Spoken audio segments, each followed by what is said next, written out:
What's up, everybody? Welcome to RacerXOnline.com, and I am out here at Cahuilla Creek. Little cloudy day in California, but today is the release of the Bell Moto-10 Spherical. Long time coming. All you guys hitting me up over email and comments in my DM and my Instagram. Finally here.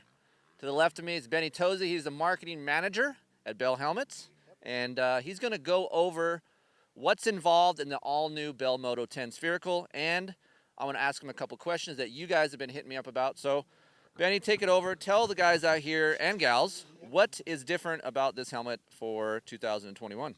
Yeah, so this is completely new. The only part that's interchangeable with Moto 9 Flex is the visor screws. So there's two big features on this helmet that are unlike any helmet ever made. Totally unique to this one is the way that the shell's made. It's a two-piece shell, and then the impact liner, which is our spherical ball and socket impact liner. That's very unique and proprietary to us. Yeah. So, I've ridden in the Moto 9, and I told Benny this, and I'm pretty transparent here. I wasn't a huge fan of the Moto 9 Fit, so I'm a perfect candidate today to try this thing. So I just went out and rode with it, and usually within first 15 to 20 minutes of the Moto 9, I was like, feels a little heavy on top of my head, maybe a little bit of hot spot. But right now in the Moto 10, again, 20 minutes into it, very comfortable, lots of ventilation, which I like because I seem to sweat. My feet and my head sweat the most, and the comfort level is way up. So more about the liner system. You guys talked about that earlier in the presentation, so tell us more about that. Yeah, so this helmet was really born from the needs or answering the needs of like the best athletes in the world. But yes, the fit was one of the things that we wanted to improve on, and that we thought that we could make better. One of the things that we did was we opened up the head form by 0.5 centimeter. What that does is allows us to add more comfort liner to the top liner, giving us more of that plush feel. Another thing that we did was we offset the helmet slightly back into the helmet. Now that optimized the amount of energy management material here in the front of the helmet, which we know as, just being an object in space and physics, you're traveling forward, you're most likely to have an impact in the front. So we wanted to optimize this area, not because of testing, because of our internal standard of what we think a helmet needs to do. But what this also did is like set you back and gives you a little bit more of an immersive feel inside the helmet. It's much more like encompassing, and we also lengthened the cheek pad slightly to catch more of that front edge of that cheekbone. As we know, like with cheek pads, how crucial they are to like holding you in place. Like it really adds this like locked in feel. And then we went even a step further with materials. We really were like searching for like the right material that was moisture wicking, that was comfortable, that didn't feel hot, and we landed with Virus. So Virus is a company that we partnered with, and we're using their Cool Jade fabric, which actually has crushed up jade into the material, which actually feels cool against your skin. So everything we were doing on this helmet was like trying to make it more comfortable, vent better, basically disappear on your head, which was the goal. It's funny, Benny was doing this presentation this morning, and he was talking about road racing. He comes from a road racing background, and how the road racing helmets, if you guys are, follow that sport, those helmets, the liner and the helmet itself kind of almost like it hugs your head, if I can explain it like that. It wraps around, the foam comes around, the padding comes around, and it just hugs your cheeks. To me, the Moto 9 didn't do that as much as the Moto 10, and Benny was right. Road racers, they want to have that snug fit because obviously when you go down, you don't want that helmet to move side to side or feel. Speeds that they're doing, it was very important to hold that helmet in place, and we wanted to bring some of that like locked in security to this without making it feel tight. Because I think you can say like it doesn't feel tight, it just feels like snug. Right. Like it's a different feel. It's basically, if I can explain, it's like when you hug your girlfriend or your wife, you go tight, you hug them, and then you have a friend that you kind of have that ass out hug. Yeah, like the coworker. Yeah. Yeah, the coworker, you get the half hug. That's like how off-road helmets were. Yeah. Now this is like the deep, like Yeah. I'd like you kind of hug, like, hey man, like bro hugs. I haven't Yeah. seen you in a while. Yeah. Yeah. Um, One point that I want to address about the ventilation. Talk to us about this piece up here that you.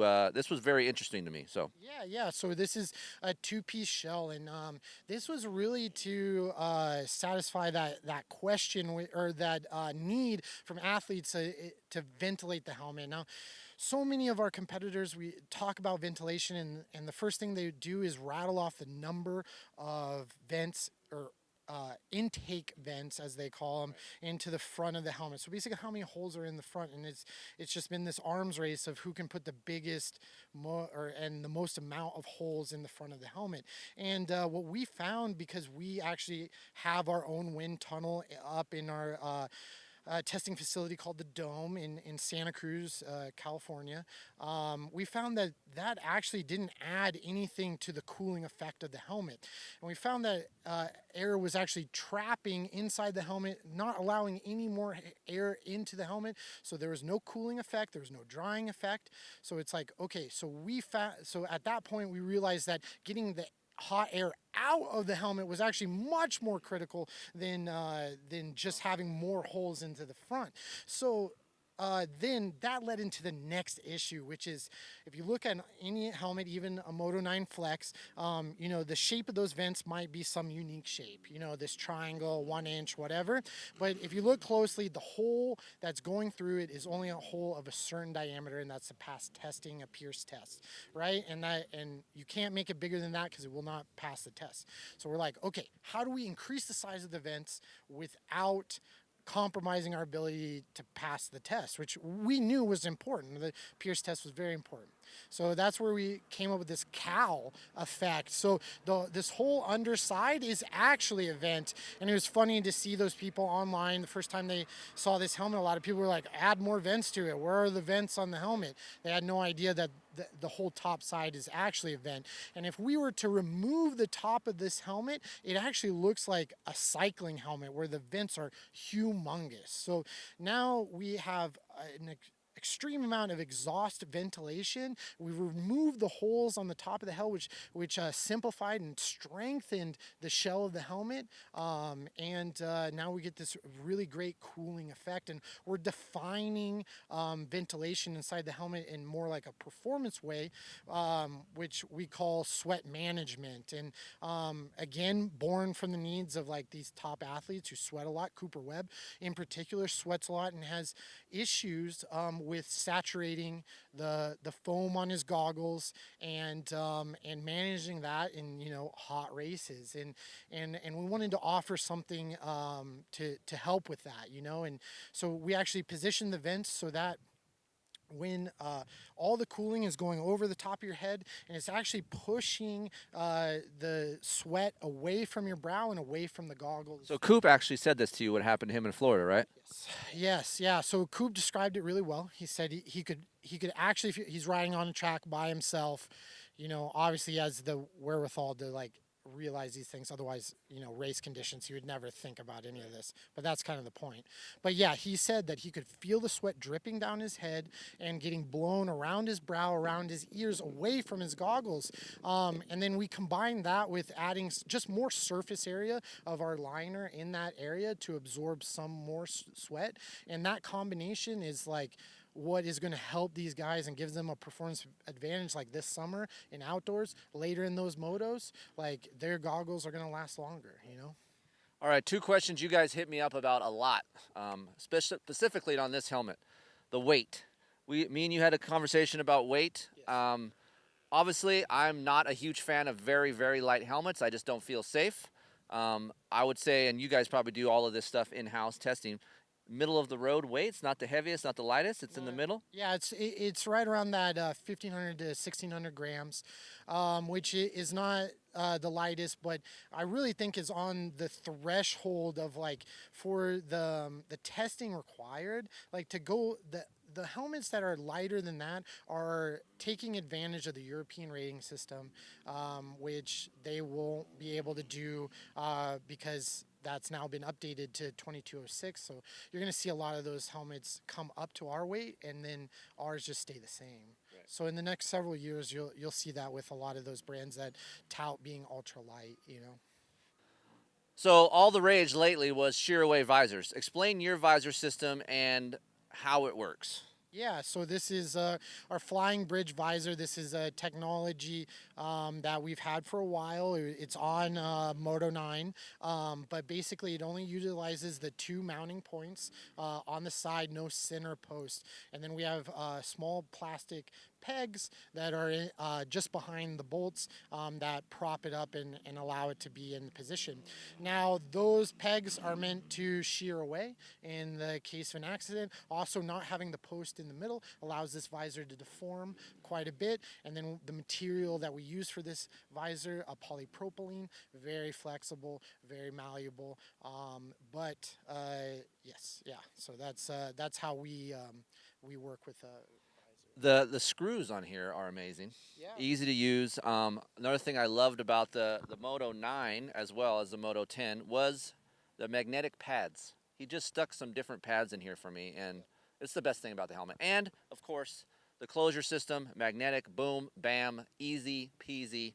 It's so nice. I'm going to continue to ride in this sucker and give you guys some more feedback over here on RacerXOnline.com. But, Benny, I think for me right now, just, you know, in the testing world, they always tell me, your first impression is probably the right one. Okay. You come out and you ride with something too long, you second guess yourself. So first impression right now for me, a better Bell product. Okay. And I'm going to put it to the test out in the des this year in the summertime. Yeah, let's see it. So when are these things going to be on sale to the public? I know you guys came out with 1,000. Is that what you guys said earlier? Yeah, so this was actually a very special moment for us. The Moto series has been going on since the 60s, and this is the continuation of it, and it's actually the 10-year anniversary of Moto-9. So to celebrate that, we released this LE version. We only made 1,000 globally. We individually numbered them here, yeah, so very special. This released on Saturday. Sold out. Okay. So there are still, like, check some of your local dealers. There are select dealers across the country here in the U.S. and around the world that got some, you know, a couple here and there. So there are still some out there. You know, they are sold out in certain parts of the world, but depending where you're at, there you could probably still find one. The next batch will be in... This summer, we are releasing like more of our traditional line where there will be like 6 colorways, a couple collabs, and you know, a wider variety of colors. And then even beyond that, you know, we have more partnerships like with our friends at Fast House, some that I can't talk about, some athlete stuff, replicas that I'm really excited about.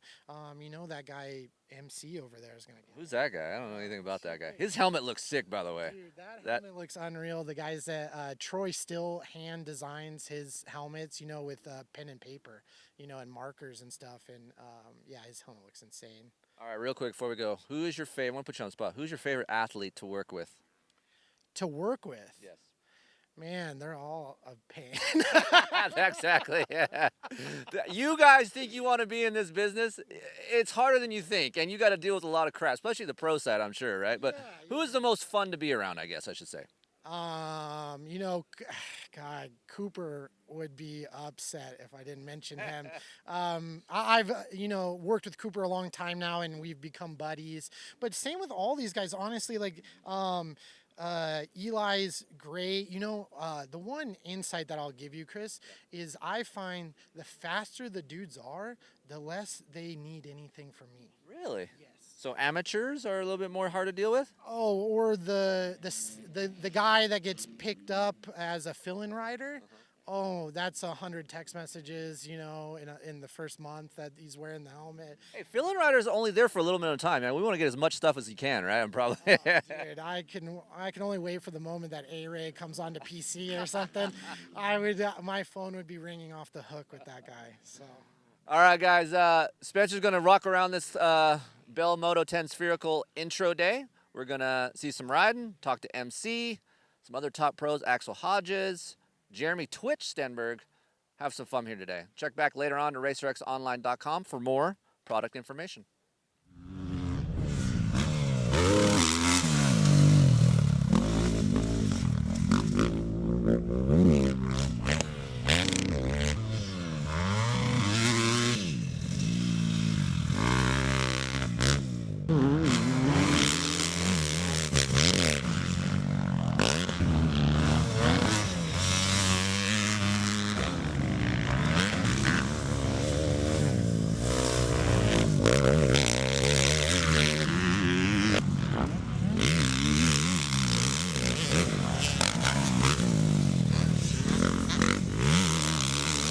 Of course, I'm a Bell fan. I've been riding in Bell my whole life. So the introduction of the Moto-10 today has been a huge success, obviously. It's been 5-6 years in development, this helmet. So a lot of thought, a lot of technology, a lot of safety consideration, and a lot of comfort. So helmet's awesome. It vents well. For me, the sweat never even reaches your eyes or never reaches anything. So, comfort level, noise, sounds good. It's light, and most importantly, it's safe. So, yeah, Moto-10 is awesome.